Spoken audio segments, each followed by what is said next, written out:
मेरा नाम निदा है और मैं 2019 में लाहौर की एक यूनिवर्सिटी में पढ़ती थी। वहाँ एक लड़की मेरी बहुत अच्छी दोस्त हुआ करती थी।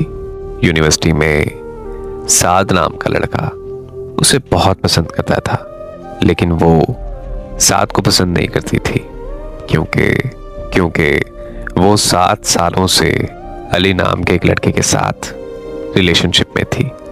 इसीलिए उसने साद के साथ मेरी दोस्ती करवा दी और कुछ ही दिनों बाद साद ने मुझे प्रपोज कर दिया।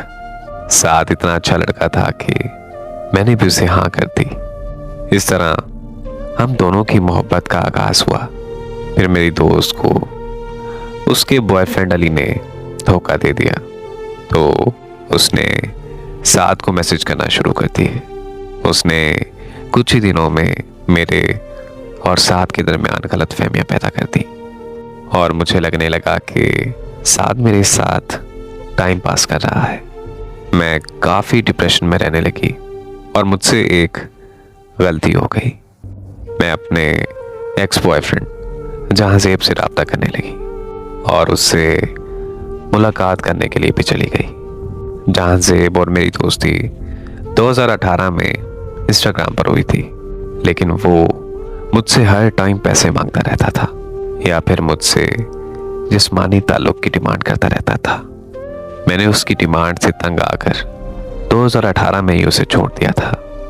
लेकिन जहांजेब से दोबारा मुलाकात करना मेरी जिंदगी की सबसे बड़ी गलती थी। जब मैं और जहांजेब साथ थे तो वो साथ भी आ गया और साथ को वहां तक लाने वाली मेरी ही यूनिवर्सिटी की दोस्त थी, क्योंकि मैंने उसे बताया था कि मैं जहांजेब से मिलने जा रही हूँ। साथ ने जैसे ही मुझे दूसरे लड़के के साथ देखा तो उसकी आंखें नम हो गई और वो वहां से चुपचाप चला गया। साथ की नम आंखों से साफ साफ पता चल रहा था कि वो मुझसे बहुत मोहब्बत करता था। उस दिन मुझे समझ में आया कि साथ और मुझ में गलतफहमियां मेरी यूनिवर्सिटी वाली दोस्त ने जानबूझकर पैदा की, क्योंकि वो चाहती थी कि साथ मुझे छोड़कर उसका हो जाए। फिर मैंने बहुत मुश्किल से साथ को मना लिया और अपनी यूनिवर्सिटी वाली दोस्त से हमेशा के लिए ताल्लुक ख़त्म कर दिया। लेकिन वो अपनी हरकतों से बाज नहीं आई और उसने यूनिवर्सिटी में मुझे बदनाम करने की साजिशें शुरू कर दी और ये बात हर तरफ फैला दी कि साथ और मेरे दरमियान जिस्मानी ताल्लुकात हैं। मुझे पता चला तो मैं ये इल्ज़ाम बर्दाश्त नहीं कर पाई और मैंने गुस्से में आकर उस लड़की का सर फाड़ दिया। उस लड़की ने मेरे घर कॉल करके सब कुछ बता दिया।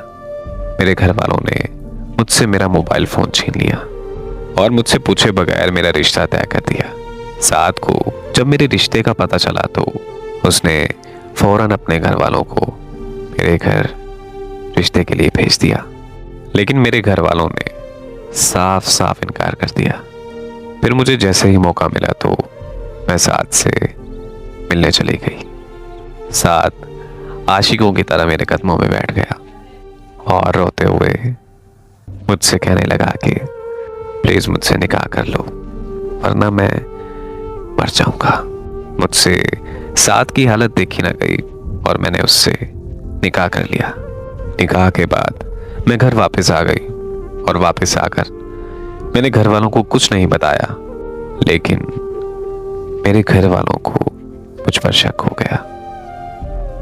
वो ये जान गए थे कि मैं साथ से मिलकर आई हूं, तो उन्होंने मुझे बहुत मारा और मुझे एक कमरे में कैद कर दिया। साथ के घर वाले दोबारा मेरे घर रिश्ता लेकर आए, लेकिन मेरे घर वालों ने उन्हें जलील करके घर से निकाल दिया। अब मेरे पास कोई रास्ता नहीं बचा था, तो मैं घर से भागकर साथ के पास चली गई। मेरे घर वाले साथ के घर वालों को ये बोलकर मुझे वापस ले गए कि वो धूमधाम से मेरी शादी करके साथ के साथ मुझे मुझे रुखसत कर देंगे, लेकिन ऐसा हरगिज नहीं हुआ। घर जाते ही उनका रवैया मुझसे बदल गया और मेरे घर वालों ने मुझे बुरी तरह मारना पीटना शुरू कर दिया।